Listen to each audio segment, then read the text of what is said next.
Is infertility interfering with your sex life and your relationship? Well, then today's video is for you.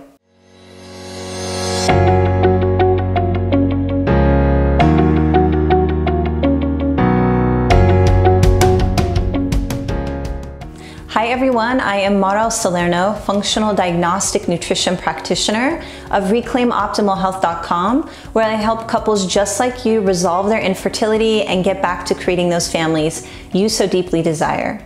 Before we get started, if you don't mind, please click on that subscribe link down below so that you get notifications every week when I post these awesome functional fertility boosting videos for you. And please come and join me on Instagram. I'm there pretty much daily to serve you, to give you content that's supportive, and to talk to you. So you can follow me there at Mara Salerno. Okay, so infertility is usually the first major crisis that a couple goes through. And both partners usually experience grief, but just in differing ways. And you've probably experienced that yourself. Now, added to the grief is the fact that these infertility treatments are really expensive, and couples oftentimes have conflicting relationships to money. Now you add all of those things together and it's going to drive disconnection. And anytime there's disconnection in a relationship, it's going to affect your sex life, right? But I think the greatest casualty in infertility is really the feeling of failure.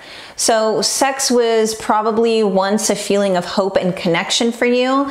And now that you've been struggling with infertility many times, oftentimes, it turns into a reminder of failure. And whenever failure and inadequacy enter a relationship, it will just drive further disconnection. And that disconnection can rupture the secure attachment between partners, as well as just the security of the relationship begins to weaken. Now, the other thing with infertility is out goes our privacy, right? Because reproduction, when we're struggling with infertility, becomes sterile and clinical. You know, once when we were trying to conceive, it was just all about connection and privacy and getting together with our partners. And now that maybe you've been going through infertility treatments or maybe just consulting with other forms of practitioners, you've got doctors and nurses and practitioners and embryologists and genetic specialists and infertility doctors, and the list goes on. And it feels like everybody knows about your sex life, including the entire infertility clinic itself. And then to make matters worse, it's not just privacy, but now your spontaneity goes out the window too, right? Because you're being told when you can have sex, when you shouldn't have sex, and whether that's because you're going through fertility treatments or because you're just trying to conceive naturally within your fertile zone. You know, couples oftentimes get really obsessed with just having sex during that fertile time or when they're being told to, and they lose all spontaneity. And sex is really an opportunity for intimacy and a time of connection to come together.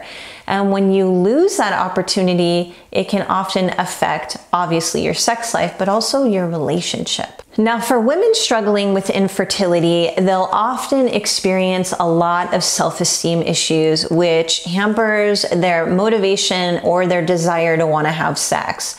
And partially that's because they feel like their bodies, or maybe you've been experiencing this, that your body is not working the way that, you know, it's intended to work to be able to house a baby.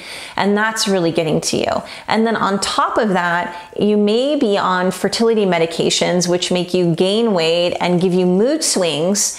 And all of that just begins to compile and add to your low self-esteem. And when you have low self-esteem as a woman, you probably know that it affects your ability to feel sexy. And when you don't feel sexy, you don't really want to have sex or have a sex drive at all.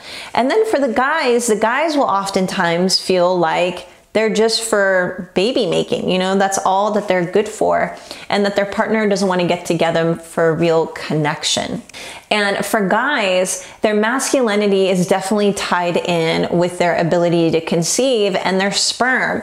So a lot of times when guys announce that they're gonna have a baby and they let their male friends know, their guy friends will usually be, like elbowing them and saying, hey, your guys know how to swim. And so when a guy is experiencing infertility with his partner, he's gonna be going through a lot of low self-esteem issues as well and feeling inadequate and like a failure. And so all of these examples are just examples of how infertility can really be interfering with your sex life and your relationship. And there could be other examples as well. But I wanted to go through and just kind of highlight a few of those today, and then just go ahead now and I want to share with you some tips and tricks that you can implement in your relationship that I found very helpful with working with clients. Because yes, I am a functional practitioner and I do run lab testing and I do analysis of the science behind your body as to why you're not able to conceive naturally and help you resolve that. But also one of my goals is to help you reduce and manage all forms of stress. And so when infertility is interfering with your sex life and your relationship, that's important for me to help you turn around. So here are some of the things that I help people with. Number one is to manage your stress, okay? Because infertility is stressful, but life in general is stressful. And learning how to manage those stressors is key, because stress is the number one reason for infertility. And stress is what kills your sex drive and your desire to want to have sex. So using things like meditation, yoga, walking, any type of exercise or movement that enhances your energy rather than just kind of exhausts you, okay? And the other thing that's really impactful about managing your stress is that it boosts your rest and digest state. And your rest and digest state is when you are most fertile. And I actually have a wonderful guide, which is a fertility boosting guide, and it's all about busting stress to improve your fertility. So I'll include that actually in the description box below for you. But when you get into that state, you're going to be enhancing your fertility. Now, as well, when you're engaging in regular movement on a daily basis, what happens is that you actually boost your testosterone. And testosterone is the hormone for sex drive. So you really want to be engaging in that movement because you're going to reduce your stress. You'll be more in the mood. Plus, you're going to be utilizing your hormones to help enhance your desire to want to connect. Okay, number two is to bring the spontaneity back into your sex life. So drop the appointments, drop feeling like you have to have sex just at the fertile time, just because you should give a shot at having your baby every single month. Let go of that and bring back your relationship and your connection with your partner by maybe having a date night again, maybe having candles or lingerie or erotic play or touch or massage or holding hands, whatever it is that allows the two of you to reconnect and rekindle your relationship so that it takes the pressure off of having a baby. And the other thing you want to make sure you do is take all the infertility books out of the bedroom, the fertility medications, the basal body thermometers, the trackers, all the stuff that you have accumulated over time with dealing with your infertility. Get it out so that you can cleanse energetically your space and be able to focus on one another instead of focusing on the infertility. Now, the other thing to remember is to also be able to communicate with one another about your desires, what you want, what you're okay with, and how you can just rekindle not only your sex life, but your relationship.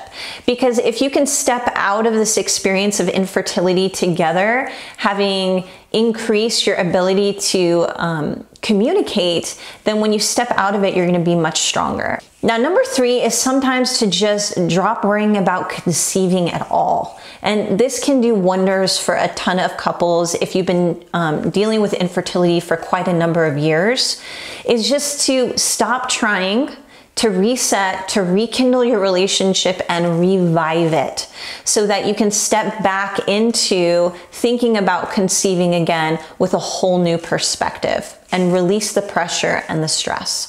Now, number 4 is getting support. So whether that's working with a therapist or getting into an online group or community where you can be part of couples groups where people are communicating what they're going through. It's not, that I want you to see that infertility is normal. Unfortunately, we do see more of it around, but just knowing that there's other people out there like you that you can talk to and communicate with will take away any shame that you're experiencing that may be freezing, making you frozen and incapable of moving forward, so that you can move forward and you can move forward together as a couple much stronger. And then number 5 is have an agreement about how much you're going to share with friends and sometimes family about your sex life, because your sex life is a very intimate and vulnerable place, and sometimes a partner may not want others to know certain things about what's going on between the two of you. So having an agreement can really increase your bond and your trust in one another. So I hope all these tips were super helpful for you, and I hope you can choose 1, 2, maybe all of them to integrate if you're struggling with intimacy and your sex life because of infertility in your relationship. But I want you to remember that infertility does not have to be what drowns your relationship. It can actually be an opportunity for you to strengthen your relationship. This is why I am a huge proponent and practitioner of a functional fertility approach, because I want to help people just like you strengthen their hormones, their overall health, their reproductive health, and obviously improve their fertility so you can fall pregnant naturally and have your baby. And that includes taking care of your relationship and your sex life. Now, if you'd like to schedule a qualifying call, you can click on that link down below. So I hope this video was helpful for you all, and I'll see you again next time. Bye-bye.